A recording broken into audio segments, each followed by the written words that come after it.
આગામી 16 જુલાઈએ ઉજવનારી ભગવાન જગન્નાથની રથયાત્રાને લઈને ભરૂચ શહેર અને જિલ્લામાં પોલીસ વિભાગે સુરક્ષાનો ચુસ્ત પોલીસ બંદોબસ્ત ગોઠવવાની તૈયારીઓ તેજ કરી દીધી છે। શહેરના 3 અલગ અલગ સ્થળોએથી રથયાત્રા નીકળવાની હોવાથી કોઈ પણ અનિચ્છનીય ઘટના ન બને અને કાયદો વ્યવસ્થા જળવાઈ રહે તે માટે પોલીસ તંત્ર એલર્ટ મોડમાં જોવા મળી રહ્યું છે। તેના ભાગરૂપે local crime branch, special operation group, bomb squad અને ડોગ સ્ક્વોડની ટીમોએ શહેરના વિવિધ સંવેદનશીલ વિસ્તારોમાં સઘન ચેકિંગ હાથ ધર્યું હતું।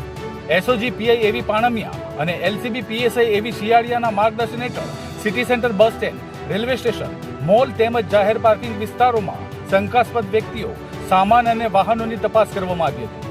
બોમ્બ સ્ક્વોડ અને ડોગ સ્ક્વોડ દ્વારા પણ જાહેર સ્થળોની સુરક્ષા ચકાસવામાં આવી હતી। આકસ્મિક ચેકિંગને કારણે લોકોમાં કૌતૂહલ જોવા મળ્યું હતું, પરંતુ પોલીસનું કહેવું છે કે આ કાર્યવાહીનો હેતુ માત્ર એટલો જ છે કે ભગવાન જગન્નાથની રથયાત્રા શાંતિપૂર્ણ, સુરક્ષિત અને નિર્વિઘ્ન રીતે સંપન્ન થાય તથા દરેક નાગરિક સુરક્ષિત વાતાવરણમાં તહેવારની ઉજવણી કરી શકે।